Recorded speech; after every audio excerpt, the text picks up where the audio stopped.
Cheryl Lee, that radio chick here with you. Welcome to the Still Rocking It podcast, where we'll have news, reviews and interviews with some of our favourite Australian musicians and artists.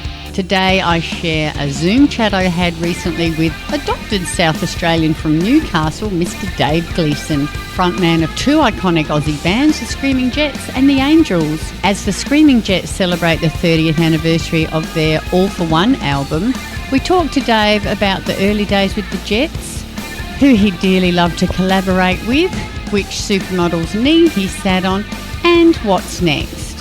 What's Dave Gleeson been up to lately? Let's find out. Hello. How you going, Dom? Yeah, pretty good, thanks. It's a year since we spoke here, actually. So have we both just become too lazy to leave the house?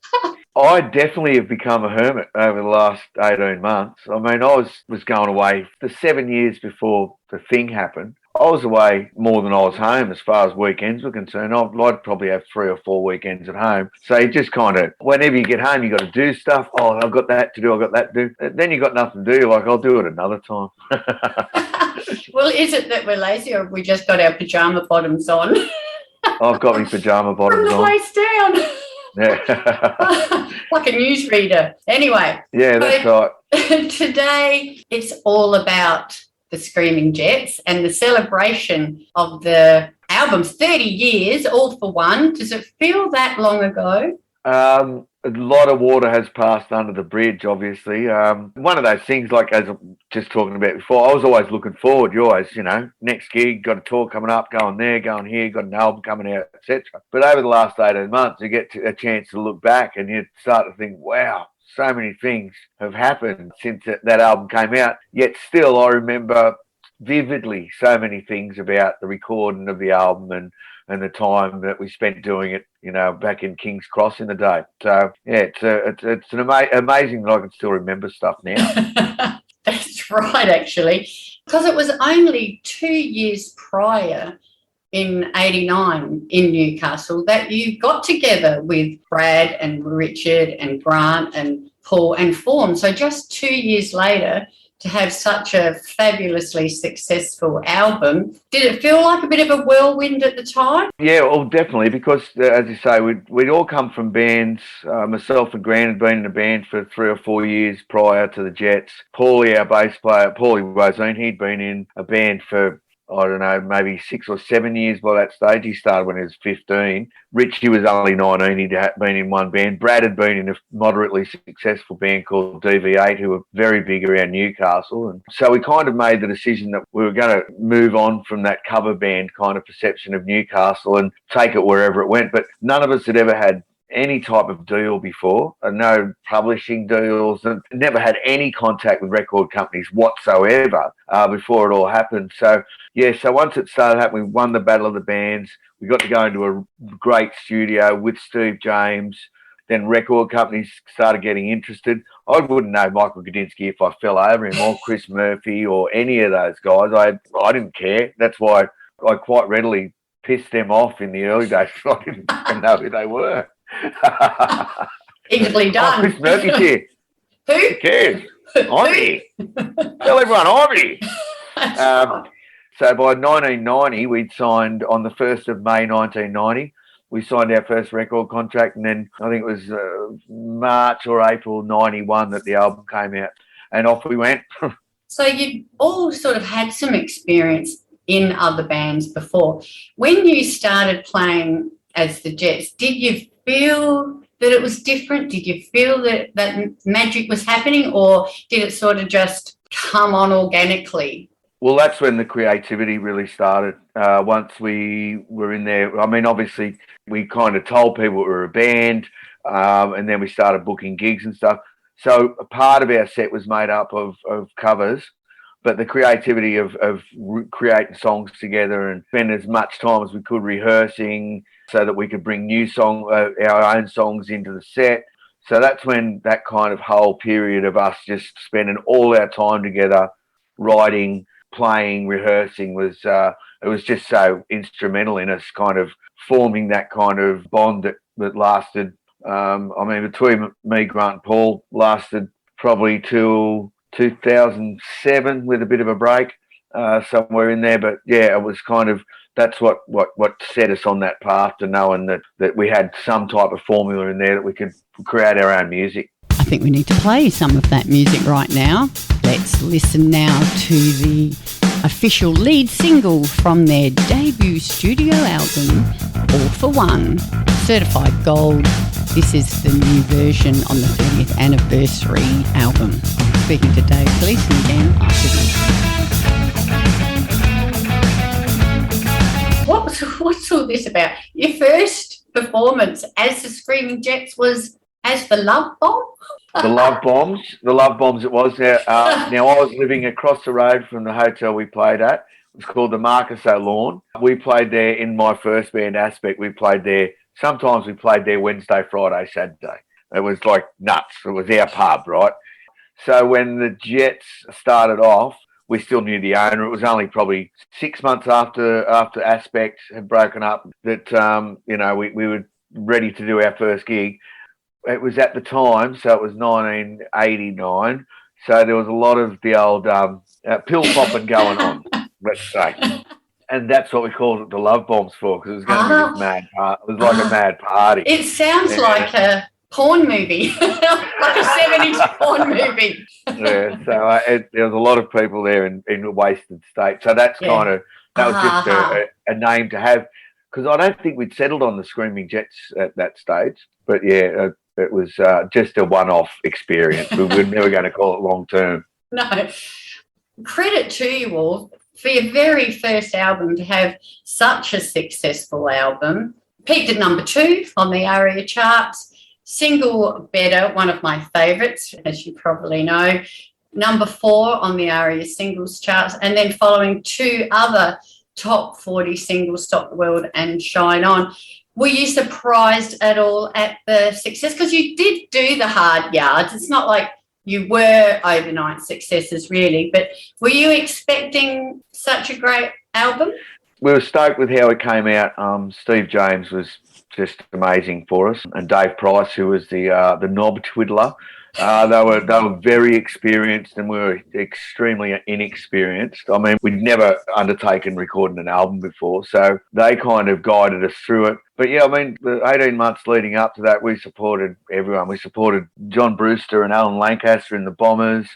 We supported the Radiators. We supported the Choir Boys. We supported the Divinals. And we were just, and anytime we weren't supporting bands, we were out there playing anyway. So we kind of, we were very lucky to get in front of those crowds that those guys had, that was such still really loyal and strong fan bases at that stage. So we thought, as long as we get the sound right on the album, which we were all very happy with at the end of it, that we knew that, we could proudly get out there and start headlining our own shows, But as for the success that Better had, and we weren't expecting to be on Hey Hey 3 times or 4 times in 2 years or something like that. That was unreal. We were ready to take it on if it went off, I'm waiting for my purple vinyl copy, waiting very excitedly for it to arrive. Have a look at this. This is the original polygram. That's like a collector's item now. It's an antique. We did a limited run of cassettes for the All For One. That's the difference.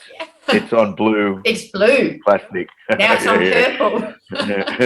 Hey, you didn't notice my T-shirt. I loved your T-shirt. Yeah, it's fantastic. Unreal. I mean, that was the first artwork that ever came out for the Jets, connect with the Jets, and that was the first thing that they did. So Acme T-shirts, that was the first T-shirt that they ever did for us. They signed us on for $200,000 for merchandising as an advance. No, it wasn't like we went, right, 40 grand each. It was just like it got sucked up in the big machine. 2 songs off the first album that I wrote, Come On and Stop the World, ended up on a big Hollywood movie. Well, you'd think it'd be a big Hollywood movie. It had Don Johnson and what's the other guy's name who looks terrible now, who's in the rest, Mickey Rourke. Oh, yeah. I mean, they both come off like blockbuster movies, and they say, they're doing a movie together, it can't fail. So we licensed them, Come On and Stop the World, and it was a movie called Harley Davidson and the Marlboro Man, and it's diabolical. It bombed. Oh, terrible. Instead of being on Forrest Gump or something, or one of the movies around, could have been on Terminator 2, like Guns N' Roses, but no, Harley Davidson, Marlboro Man. You would have thought with those two and Harley and Marlboro, you were on a winning thing. You got people smoking, riding around on motorbikes, dancing with wolves and wrestling. What more could they want? Let's hear one of those songs now from that big flop of a movie. Opening track of the All For One album, Come On, written by Dave Gleeson and Richard Lara.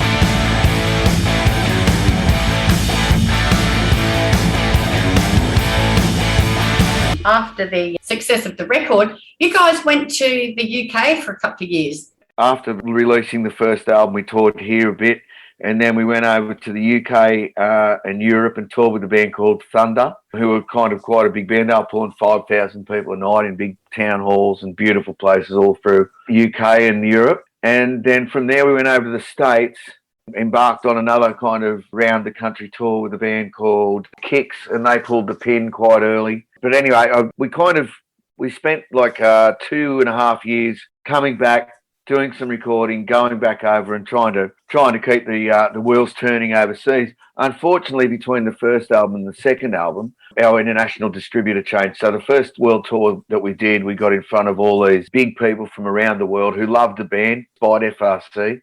And then we went back overseas the next time, and we'd changed all the people that we'd met, and all the contacts that we'd made previously were null and void, and we had to do it all again. By that time, we were kind of a tainted band. We'd already had to go around with Polygram, and that hadn't worked. So here we were on Warner's, and it kind of tailed off, partly because of that, partly because of relationships, partly and mostly because of money. Need a lot of money to keep touring overseas. Yeah, that's right. So had we had a hit earlier over there, that obviously would have fed into stuff happening like that. But it's the luck of the draw, I guess. Exactly. I was just about to say, a lot of it is just luck, isn't it? Being in the right place sometimes at the right time. Yeah, look, I'm a big footy fan, and I know guys who played their whole career, never even played in a grand final, let alone won one, but they've been first-grade players all their life. It's just the way it goes. That's why I'm sticking at it. That's why I've got a footy jumper on, because I want to get out there and win a grand final. It's good for us, for the Aussies, to have you back in Australia with us. That's no consolation, but...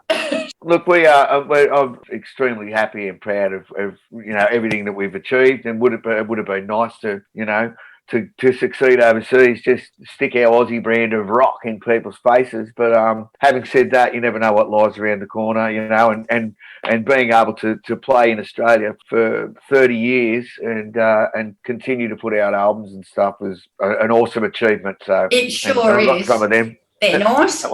That one up there is the very first gold record I ever got for All For One. You're a bit proud of that. You should be. I can still remember getting it in the boardroom at the record company, and all I was spewing about is that I didn't have a dove to bite the head off and throw on the record executive. Take that from Ozzy Osbourne.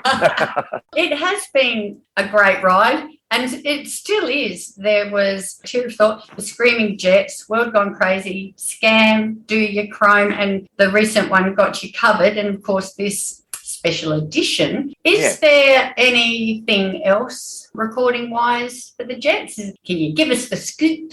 Yeah, definitely. We've been obviously coming to terms with recording like this. There's nothing like getting 5 blokes smoking and drinking and carrying on in a room to record songs. Not that I smoke, but the fact that we've been able to do it remotely and it's come out sounding brilliant because of the work of Steve James and Scott Kingman.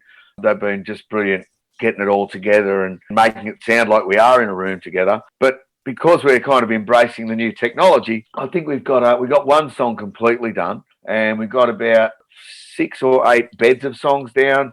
And Cam McGlinchey's going into the studio in the next couple of weeks to bang some more down. So next year, as things roll on and we'll be able to get it together in rooms with each other and stuff like that, that's definitely what we're working on, is getting together a brand new album. But we've been saying it for the last couple of years, but events have conspired against us, and we're a rock and roll band, not a fucking corporation. So it'll come out when it comes out.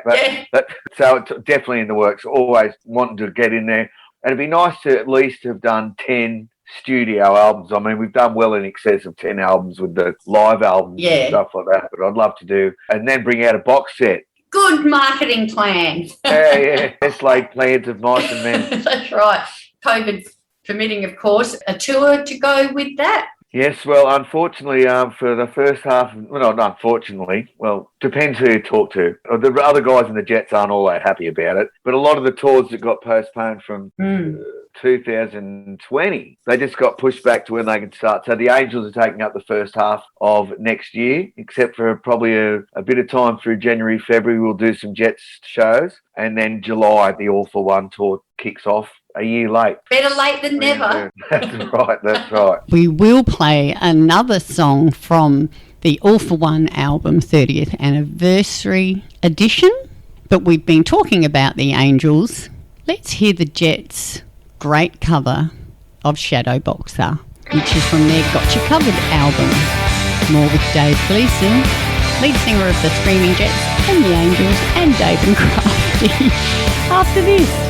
In the last 30 plus years, you've been interviewed literally thousands and thousands of times. You've even interviewed other musicians like Barnsey. If you see him, tell him I'd like to interview him. Don McLean. Don McLean. Yeah. You must have had every question imaginable thrown at you. Firstly, what's the strangest question you've ever been asked? Can I come back to your house? Yeah.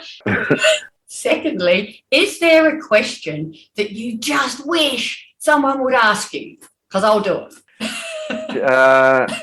Not really.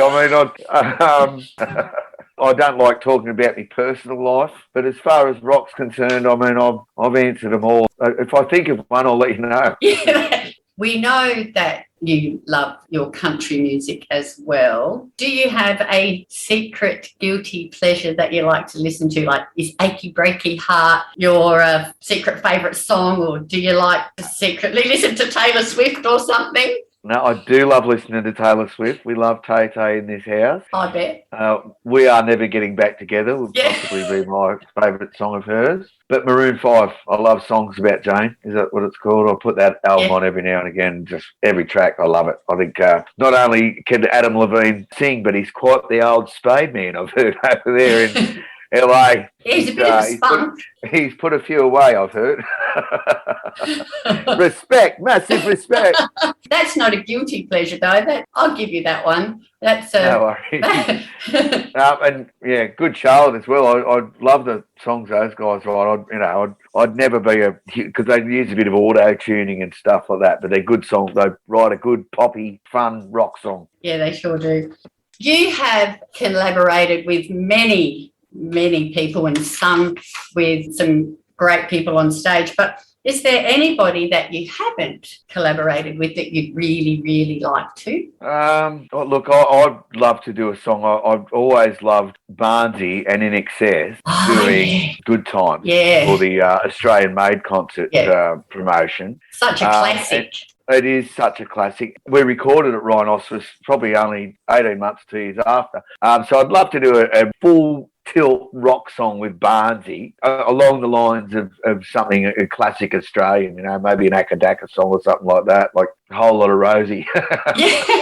Yeah, that'd be good. But I'd love to have a sing with Barnsey. I've been very lucky to, as you say, I've sung with Susie Q many times, which is a huge one. Sung with Michael Hutchence once. And didn't you sit on his lap? Oh, no, I sat on Helena Christensen's lap because he had a busted ankle or leg at the time, and he goes, "Come over here, man, come over here." And I go, "Oh yeah." He goes, sit down. And there's like people everywhere. He goes, "Sit here," and he just pats Helene Christensen. I just sit on like, "Sorry, Helene, how you going? This is Dave," So yeah, great memories. Oh, you poor thing. Well, I think that's a fabulous idea. You two, lead singer of the Screamng Jets and the Angels, lead singer of Cold Chisel, playing Akadaka.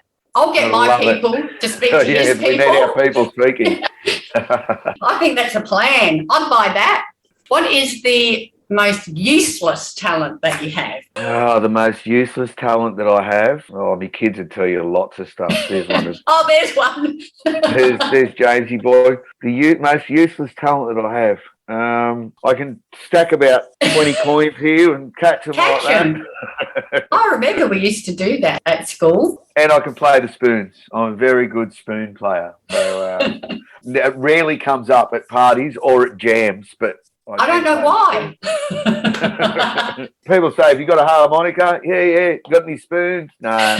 as I mentioned, we spoke here actually about a year ago, and I advised you of a major omission in your Wikipedia information. Right. It's still not fixed. What's that? The 12 years old in the nude. Oh, no, I didn't see that bit. It actually mentions that, your bass player, Paul Wassine, released an acoustic solo album, Bombito. Right. Yeah. It still does not mention the Dave Gleeson Wanted Man album. That's a secret album. That's only for those in the know. Oh! No. It's I'll have to get that fixed. I mean, I'm very proud of that album, even though it made very little impression. But everywhere I go, people will mention songs off it. So we sold a bunch online, and I sold them out of the car boot and paid all the tax on them. Obviously, I was going to redo it, re-release it, but once again, it's hard to find any time to tour anything outside of the Jets or the Angels, and everything's kind of been geared towards that. You are a very busy man. I love it. I play it on the air all the time. Oh, I'm surprised you haven't had, been bombarded with requests for a re-release because I've played it so much. Oh, thank you very kindly for that. Yeah, it was great to do. I've been planning to do another one for years. As I say, the Angels and the Jets, because I've been with the Angels 10 years. Jets got back on the road 7 years ago. So it's all kind of, all geared to that. I've got books. I'm no good with recording myself. I haven't got a computer to record myself, so I do it all on this, and it sounds terrible. So then I'll play it to people and go, what do you think of this? I go, back to the drawing board. Yeah, that's right. It's like showing someone a sketch of a car, and then that car turning out to be a GTHO. I mean, it's like, here's what it's going to look like. I've got to pull my finger out, get on board with the tech. It's fabulous to be celebrating this wonderful album, especially Purple. But more importantly, when are you and Crafty at the Gov next? We're at the Gov 13th of November. This time it's going to be all British bangers. We're putting together a list right now of the best of British. Excellent. I'm going to write that down. 13th, did you say? 13th. It's a Saturday, yeah. Because I've got Angels gigs. I've got the 16th of December at the Gov with the Angels. I've got the ASO thing with the Angels on the 3rd of December. And we're doing a show on the 19th of November at the Bridgeway. It's called The Boys Are Stuck in Town. It's Rob Riley, myself, Vincenz from Zep Boys, Stewie from Super Jesus, Dave from Almost Human, very well-known South Australian band, I'm led to believe, and Wheels, Paul Wheeler playing drums from Icehouse. So it'll be a bit of a hoot, and hopefully we'll get a good crowd there. Well, we're going to sell it out because I'm interviewing Vince in a couple of days, and rock on. Robert Riley as well. One of the greats. Yeah, and Stewie as well. So I said, let's get this out there and get it sold out. It just looks like a fabulous concept. It looks like the Party Boys. I mean, remember the Party Boys? Yeah. They weren't just some stupid throwaway thing. They were legitimate guys who were off the road. That's where the Party Boys started. Paul Christie started going, right, you're off the road. We'll do a band. We'll play just whatever. And it became massive. Their albums throughout the 80s and 70s and 80s were huge. So people loved them. So, a huge, I think shows like this are unreal. They're just great fun, and you get a little bit of everything. Oh, I can't wait. I think I must have been #1 ticket holder. Rock on. I'll also see you is it at Wayville at the showground? Were you doing the ASO? Where is the ASO. I think it's. I thought it was Elder Park, and then someone told me it's at the showgrounds. Yeah, it's somewhere outdoors. Anyway, front row. I'll see you. I'll give you a wave. Awesome. Thank you so much for chatting to us today. We're going to play a few songs from the album now.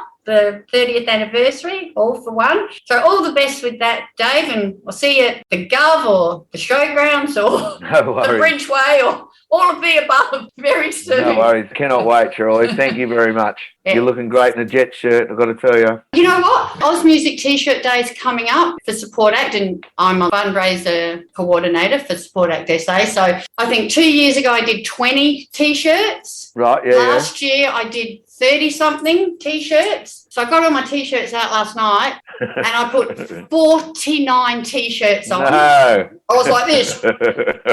We ripped them all off, and I've never worn a fangirl T-shirt for an interview before. Perfect. I thought, I never get to wear that. I'm going to wear that tomorrow. Absolutely perfect. Thank you. All right, see ya. See you soon. We're going to finish off with FRC, quite a controversial track written by bass player Paul Wassine, aka Fat Rich. So if you're a little bit sensitive, it's time to turn the podcast off, and I'll see you next time. Apologise for the extremely crude nature of the following lyric. You're with Cheryl Lee, that radio chick. Thank you so much for joining me on the Still Rocking It podcast. Hope to catch you again next time. Get out when you can, support Aussie music, and I'll see you down the front.